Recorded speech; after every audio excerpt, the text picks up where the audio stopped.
Hello and welcome back to Beyond the Scene podcast. I'm Elizabeth Agnew, founder of Eternal Goddess, and on today's episode I'm going to be talking to Mhairi at MyBazzoo on TikTok. We're going to be having a unstructured conversation all about designer fashion in social media, gatekeeping of high fashion on social media, and all of that jazz.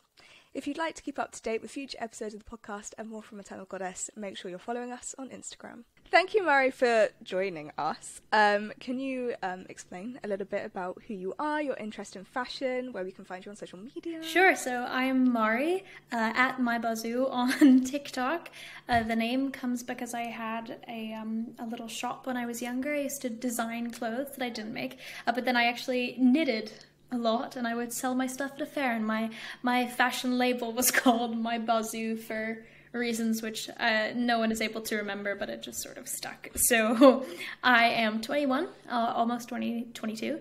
I am training to be a lawyer in London, did law as my undergrad, and sort of thought I'd make a fashion account just for funsies on the side. Your content on TikTok is incredible, and we'll come back and we'll talk about it because we will be talking a lot about social media and TikTok in fashion and the influences in fashion. But obviously you're studying law, which is not fashion-based. Where is your interest in fashion come from, if it's not linked to your career at all? I think people look at the study of fashion as this very sort of materialistic or shallow or vain thing. But I've always been interested in it primarily as a creative venture and as a type of art, and I think that it's something that people don't really appreciate. I was talking to my boyfriend, who is not very fashionably minded about this, the other day, and he was asking me about the sort of economy of luxury bags. And we were talking about the economy also of like luxury watches versus luxury or clothing or couture and what it means. And I think that he was able to actually understand that when we're talking about like luxury clothing and in fashion design, there's so much thought and expertise that goes into it in a way that isn't even the case necessarily with a bag. The design features of, you know, say a Paolo Sebastian dress. I mean, it takes up to sometimes thousands of hours of work. So I think I like it as a sort of as an intellectual curio. It's beautiful to look at. It's artistic, but also in the same way that other people might try and collect, say, horologists might collect watches, or someone might build a very nice library. I'm very interested in sort of the study of clothes as an artistic and creative venture. Both of our content, I suppose, on social media is more so than just look at the dress, and we both kind of go, well, here's me personally, I like history of fashion. That's you say you have a lot of expertise. My particular niche of love. I'd like to think I had expertise. I definitely have a long way to go, but it's definitely my niche of interest. And your niche of interest is designer fashion, and the artistics behind that, which is endlessly fascinating, because for me that's what I first got interested in with fashion, was designer fashion as a child. People always ask me like, oh, how did you get into fashion? The answer is always my dad. Funnily enough, I feel like for most people it isn't their dad. It's like my mum or my grandma or my vodka aunt. For me, it's very much my dad. He's a very stylish guy. He's always been interested in designer menswear. And I think they don't have it anymore. I'm pretty sure they don't, because I haven't been in that end of central London in a while. But on Old Bond Street, there used to be a DKNY store. And on the bottom floor, there was a cafe that they had, like, themselves. I know. Odd. Interesting. Sounds odd, but, like, it was an interesting concept. And my dad would take me quite a lot because we'd like to peruse the shops around there. And in the cafe, they had these massive widescreen TVs. And on the TVs, they showed 24/7 runways.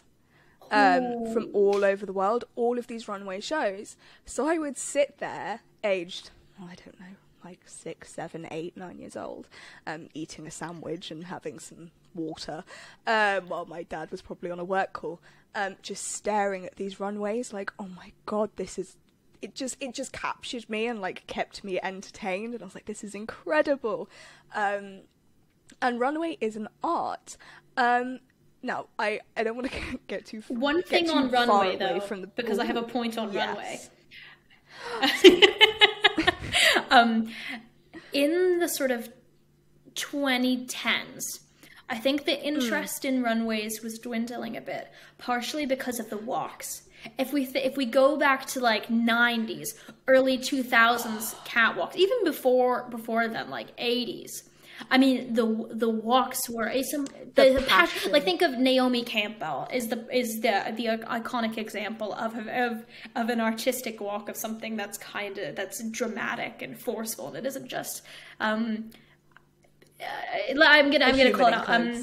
It isn't just Kendall Jenner looking like slightly miserable and trying to like walk in a straight line. I mean, there used to be this sort of drama, and I think it actually is coming back. Like Tom Brown often has. Yes, that show is incredible. The most recent. Yeah, I mean, but it's theater, and the runways have become so much more interesting just because also the models, I think, get a bit of flack for like, being coat hangers. But the real classic, the old supermodels, and hopefully now the sort of new Gen Z era, like the walks are they're cool, they're expressive. It's like sort of dancey, like immersive. I don't know. Anyway, that's my point on runways. No, I'm 100% with you. But that's what I was watching. I was watching proper theatrical runway, and I'm a theatrical person. I come from like a theatre and dance background. So it's like, oh my God, I love this. I'm in heaven. Speaking of Gen Z, to whom we are both members of, whether we like it or not, we are. We are of the social media generation. Let's talk about social media and designer high fashion, whichever you want to talk about. And a disclaimer to the audience, we are recording this before Fashion Month. This podcast is probably going out during Paris Fashion Week. So I am sure we're both currently, at the time this is going live, scrolling social media, taking in everyone's opinions and thoughts on all of the collections and all of the runways, and it's going to be divisive because they're never not. Social media, good for designer fashion or bad for designer fashion? Oh my lord, okay. I've just gone straight in. Why not? I think that social media is good for fashion and bad for designer fashion. Let me explain what I mean by this. Please elaborate. So the great thing about TikTok is it allows this like hyper channelization. So people who are interested in Barbiecore get Barbiecore content, and people who have this old money aesthetic get fed like the coastal grandmother videos and Martha's Vineyard, whatever. I mean, the content is made and gets funneled into specific audiences through algorithms, but it also means you have access to a wider range of, say, even cultural dress than you normally would. So it means that people's individual styles are informed by a lot more diverse sort of inputs from all around the world, from even just different sort of styles that you may not have considered. On the designer hand, I think the problem is there's this urge, this marketing desire to go viral, to have like the Le Cajole bag, the Balenciaga. There's this desire to have the new It bag, not in the same way as it was in the 90s, where it's like, okay, let's see if we can get Kate Moss to wear this bag and have it be seen in pop photos, and then people will want it and they will imitate the style. No, it's more because especially people can order it online. It's like, let's get this specific bag in this specific color viral online so that we can max out online sales on something that now everybody's going to have. And then quickly try and reproduce that the next season with something completely different, and beat our sales from the last time, instead of like, you have a designer It bag, you have a sort of one Mulberry bag that you're sort of selling, and that's your top seller for 5 years. That's just not the case anymore. You're trying to push out something new every season. So, and that's partially because I think it's now designer fashion is trying to be as fast paced as fast fashion and as sort of public consumption is. So it's about trying to get people to spend money first and foremost. And I think that's generally bad when you're talking about a craft that combines business elements and art. It's moving away from art, I think, in a lot of ways because of social media. But some brands aren't, and those are the ones that I think they're gonna stay. It's why I think Jacquemus is not gonna last, and neither will Balenciaga. Sorry. Yeah, I mean, yeah. Although, but like, okay, I would say there is definitely a difference between Jacquemus and Balenciaga in the fact that Balenciaga has been a fashion house for yonks. And its runway shows are good. Know. Years. The runway shows are good. It's that I think the business model is they've been really successful on the viral bag, viral shoes model. I also think there is, and I am, look, don't get me wrong, I love a runway show. They are, you know, like I said, near and dear to me because they're what I first got into with fashion. Having said that, I am so sick and tired of seeing so many runway shows. We don't need as many as we have. Like, what happened? Spring, summer, fall, winter, maybe haute couture. That's all you should be doing. Why have we got pre-fall and resort and cruise, which is the same thing as resort, but they're separating them anyway so that they can make more product and sell more? I said during about some designers during Haute Couture Fashion Week recently that they were having far too many looks in their collections. Oh, absolutely. Especially for Haute Couture. And you look at them and you're like, well, a lot of artistry feels like it's missing. Things don't feel as finished as they should be. And I'm like, well, no shit. You're trying to churn out 100 garments, 100 looks, and then that's not even the only collection you're doing a year. You're doing so many more. And I truly think that's down to social media. I'd also add that with the number of collections, I think it's led to the Virginie Viard phenomenon of you now have couture collections that look like ready to wear. Everything looks like ready to wear. And even the ready to wear looks like something that you can just, it's not even, it doesn't have as much thought put into it as ready to wear used to have, because there's just so bloody much of it. But yeah, I think it's also taken a big toll on couture. You're making so many couture pieces, and even if you put someone in a couture tweed vest riding a horse down a runway, wink wink, it doesn't it doesn't make up for the thought that used to be there. I think an interesting topic, because I have opinions, and I definitely know you're going to have opinions on this because this straddles all of these conversations. Hermes, and I don't know whether you saw, I'm sure you did, that TikTok that was going around a couple of weeks ago, where a girl was sharing her thoughts that TikTok had ruined the exclusivity of Hermes. I vehemently disagree. Thoughts? No matter how much you post about Birkins online, they don't get any cheaper. So that's, I mean, I think as far as accessibility, it's not that it's become less exclusive, it's just as exclusive as it always was. It's just no longer the coded luxury there's a brand of very high-end sort of jackets that the royal family wears a lot. There's also like sort of Cucinelli, as well as another sort of more coded luxury brand. There's lots of different things that are at a higher price point and are very quiet, and you don't hear about in terms of like, oh, it's designer fashion, because that's not what they're trying to be. Even Hermes doesn't advertise the Birkin. It doesn't have to.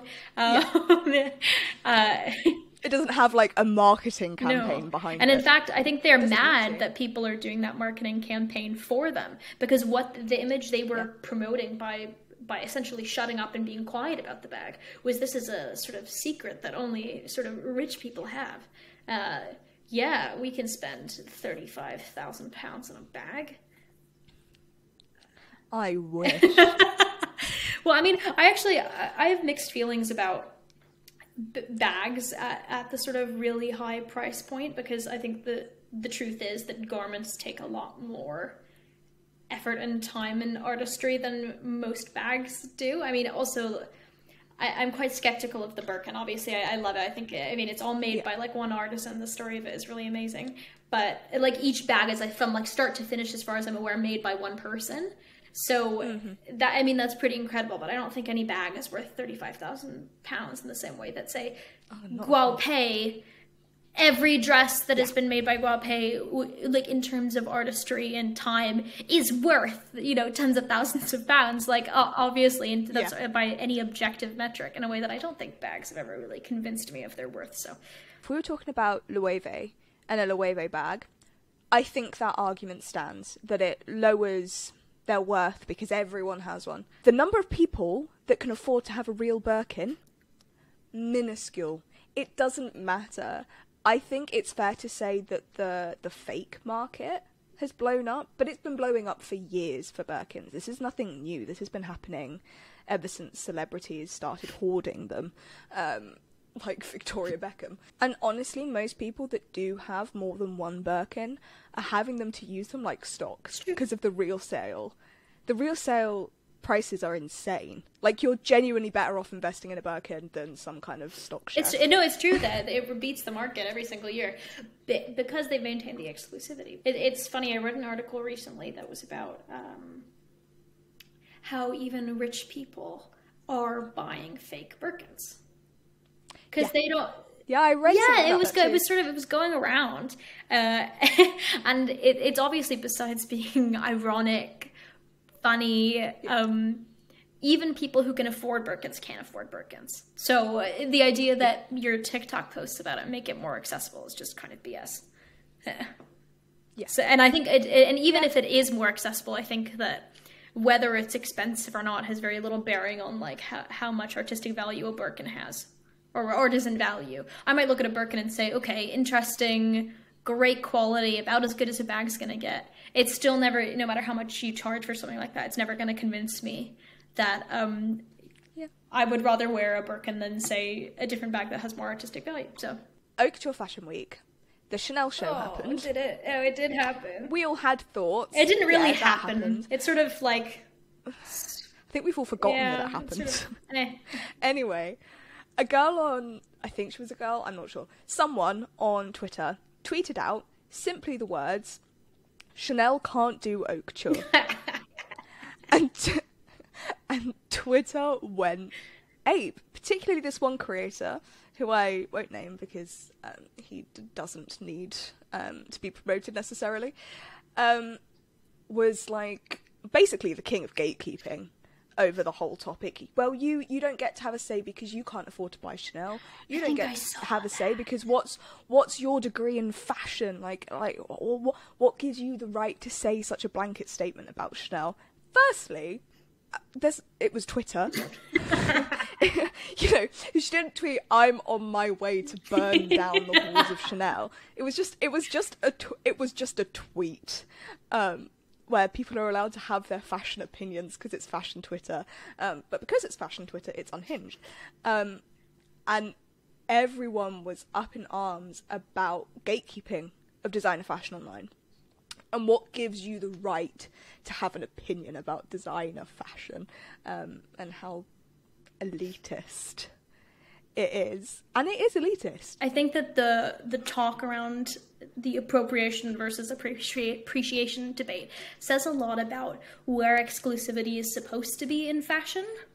And it is supposed to be ideally something that everyone gets to participate in, and you sort of learn from the artisans or the culture, wherever this garment or piece is from, and you learn the history about it, and it's this process of like becoming part of this artistic story. But so I don't think exclusivity is a bad thing. Like, it can actually protect certain garments and art styles, and that's actually a really special thing. But I've been surprised actually looking online about the openness of some people in, you know, X, Y, Z culture saying, I actually really love it when people wear, I'm going to pronounce this wrong, but the kipao, Qipao. There's been a lot of talk about that from the whole like early 2010s, my culture is not your prom dress style Twitter debate, and to now quite a lot of people I'm hearing online saying actually it is, if you know the history of it and you express the history and you credit the culture, it is actually a beautiful garment that can be worn by anyone. So there's sort of a debate on that. But anyway, this is all to say that if you're going to be exclusive about something in fashion, it should have a reason for it. It should be a cultural reason or an artistic reason.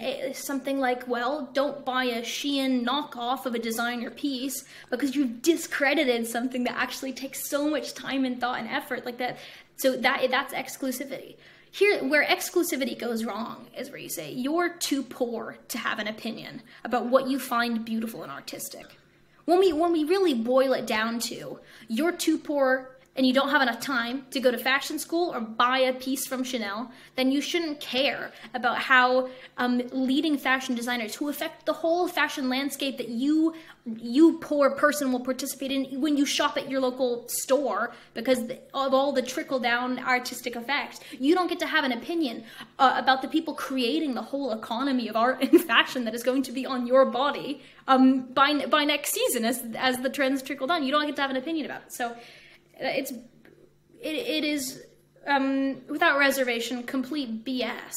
But I think there's also this this whole thing about exclusivity has a place, and it's not to tell people to not have an opinion on art. I'm such a believer in fashion being subjective. So I obviously myself hold some pretty strong opinions that I think about certain designers, about certain collections, and certain things surrounding fashion. You're allowed to disagree with me. Now, as long as you're not, hate criming anyone or being a dick, a neo-Nazi or something. Yeah. You're allowed your fashion opinion because it's art. Art is subjective. So, actually, yeah, I don't really like Chanel collections anymore. I think I'm right to say I personally think that maybe Chanel should have someone different at the helm. Wow. I'm allowed to say that. Now, have I bought a Chanel bag myself? No. Am I still allowed to hold that opinion? No. Yes. No, how dare I? But people genuinely saying, well, no, you can't because you don't have Chanel. And it's like, I can't have every designer on the planet. Even if you're rich, right? Like, are you allowed to have an opinion if you don't own the whole new collection?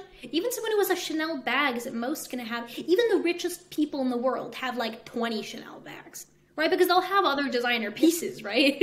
Like, and the average run-of-the-mill millionaire is going to have like 2 Chanel bags, and maybe a couple from someplace else, right? Like, you're not going to own everything that Chanel makes. So, are you allowed to have an opinion? No, yeah. Apparently not. But also, most of those rich people, or a lot of those really rich people that have the Birkins and have the tens of thousands of Chanel flip-flop bags, flip-floppy bags that people have. That doesn't mean money doesn't buy you fashion opinions. You can have all of that money and all of these designer clothes, and you still couldn't give 2 shits about fashion. True. I mean, that brings us very cleanly to logomania and the whole vibe that money can't buy taste. It can't. Right? So if no matter how much money you have, you actually also need a critical eye, an artistic lens, in order to be a fashionable person. You can't just make your outfit as expensive as possible and then say, well, I'm allowed to have opinions. Well, maybe your opinions are crap. Who knows? Yeah, in order to have, not that, I mean, most opinions about fashion are sort of arbitrary. Like, we might very genuinely disagree on whether we think the Vivienne Westwood heart bags are any good or not. Like, we could have a big disagreement about it, but it is at some point like arbitrary. But it doesn't really make you more or less fashionable whether or not you have the capacity to buy the bag. What is fashionable about you and I maybe having a conversation about like Vivienne Westwood or tweed or whatever it is actually what's fashionable is how we talk about it. And the comparisons we bring to the table. Well, I actually really like the Vivienne Westwood heart bag because it reminds me of the Chanel heart bags, but I like the Vivienne Westwood ones better because of the contrast of the hardware, whatever you're going to say. Like, you bring something to the table that's fashionable, it's knowledge, it's history. I mean, you are a little bit of a mini expert, I have to say, although you talk yourself down about fashion history. So you bring something fashionable to the table when you talk about, say, a tiara that there's only one of in the world that none of us can afford because it's not on bloody sale. But it's still fashionable for you to talk about it because you bring all this comparative knowledge to the table. And also, just to sort of like start rounding out the conversation, I'm sure, as we all were, we've been through emo band phases, some longer than others. But everyone that's kind of been in that world, or not even in that world, just normal pop music culture, has gone through I liked them first. Oh my. I liked them when they were just on SoundCloud, so I know more about Billie Eilish used to be just on SoundCloud. Like, Yeah. just... No, but genuinely, I started listening to Billie Eilish back when I was studying for my GCSEs. Very long time ago now. Back when she just had her EP out. But here's the question, though. I don't walk around going, I know more about Billie Eilish than you. I mean, you probably do. I don't. I know, I genuinely don't. But I don't walk around saying stuff like that. I think it's just a societal thing that we live in a society. Truly. As humans, where we want to gatekeep things. And sure, it's toxic within music fandoms, and it's toxic within film and TV fandoms, and so on and so forth. But I do think it's particularly toxic in the fashion industry, because fashion is something that everyone, whether they like it or not, is involved in. It's true. The clothes you wear every day, whether you care about clothing at all, it's still important to a sense. You're still actively taking part in something. So when you start having this insane gatekeeping, it's affecting everyone. And fashion is so... I could talk for years about how fashion is so important and how we feel about ourselves. Absolutely. And our self-worth and our confidence. That we need to be doing everything that we can as a community to help people feel good about themselves and their fashion. But you can't do that when someone posts, oh, here's my outfit of the day on TikTok, and all the comments are, why did you pair that with that? Or, did you know that this isn't in style anymore? It's like, oh my god, stop. You know, let people express themselves. Also, you're not any better for saying that. You don't suddenly have exquisite taste and style because you said that someone didn't have good style.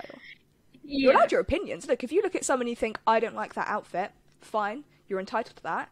Doesn't mean you have to tell them. I mean, I think you're right. Like, there's just this special toxicity in the fashion fandom, as it were, where everyone... Well, and within the industry. Absolutely. But when people comment this stuff on, say, I've had a video, I was in my pajamas recording a commentary video on some couture collection. And of course somebody comes back, well, you're wearing a t-shirt that reads no bad vibes. And I was like, yeah, mate, it's my pajamas. I'm in my living room. Suck on it. Like, there's all this stuff about, like, trying to say, well, you know, based on what people wear, even when they're, you know, in their PJ, like, are your PJs fashionable? Right? Like, I assure you mine are not. Mine are very... Well, apparently I've been told they are not. I think there's nothing wrong with your pajama choices. Well, also, it's one of the... Okay, now I'm moving on to even to another topic. Like, there's just so many interesting things to talk about. But, I mean, part of the idea that you have to be fashionable at all times isn't very sustainable, right?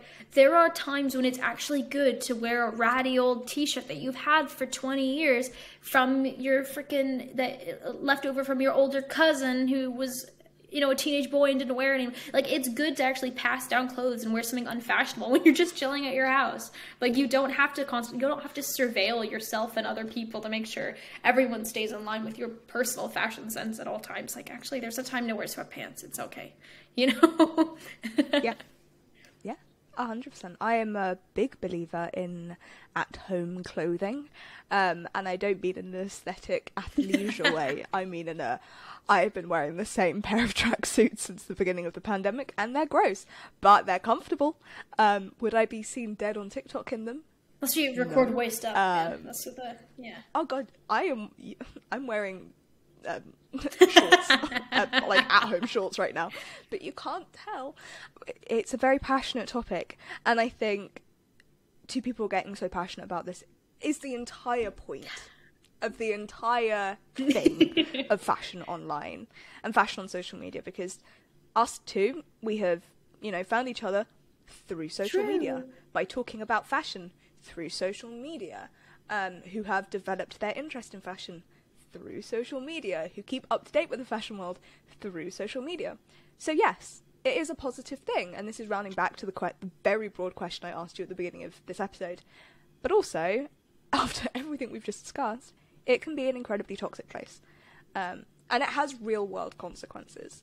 The gatekeeping and the exclusivity and the extreme elitism that takes place, especially on F1 Twitter and high fashion Twitter, which is sometimes a mad place to be online. I'm gonna avoid it. Thanks for the steer. Yeah, I would. It's quite toxic. Twitter in general is quite toxic. But any kind of like fandom space on Twitter is quite insane. Yeah. Any last words? Sure. Oh, that sounded so grim when you say it like that. I'm so sorry. Any final thoughts? I promise nothing ever? bad is going to happen. Final thoughts ever? Ever? Jeez. Okay. Yeah, it is actually what I said at the beginning about the great thing about social media for fashion is it allows people to discover their personal styles and also have this really cool dialogue, whether it's like with an individual other person like right now, or whether it's with a different culture, even just an aesthetic you wouldn't normally participate in. You get to learn so much about other people's opinions and just contrast your different styles and different opinions. And when you come at it with this attitude of it's art, it's fun, it's supposed to be something that makes you feel good about yourself. You should wear stuff that makes you feel good. You should look at art and clothes that make you feel good, that you can appreciate. It can actually be, if approached the right way, something that is really uplifting, whether that's just making people, just giving a bit of a self-esteem boost, helping people to express themselves, or whether on a more academic venture of, yeah, I like to study fashion history, or royal fashion history, or haute couture, just like atelier seamstress stuff, whatever your personal vibe is. Just be a positive and not a dick. Like, it's not that hard. It should be. It is such a fun space. So I hope that everyone who is listening to this is, just being positive in the way that you interact with other people online, and just know that it's chill. You don't have to agree with everyone. Not everyone has to agree with you. Just look at stuff that makes you feel happy and uplifted. It shouldn't be something that's like making you feel like you need to go out and buy some new trend that you don't really vibe with. Just chill. I don't know. Go look up a Gualpe show or Paulo Sebastian show. Chill out. Come back to me. Everything's cool. Thank you so much for tuning into the Beyond the Scenes podcast. I do hope you enjoyed it. If you'd like to keep up to date with future episodes and more from Eternal Goddess, make sure you're following us on Instagram.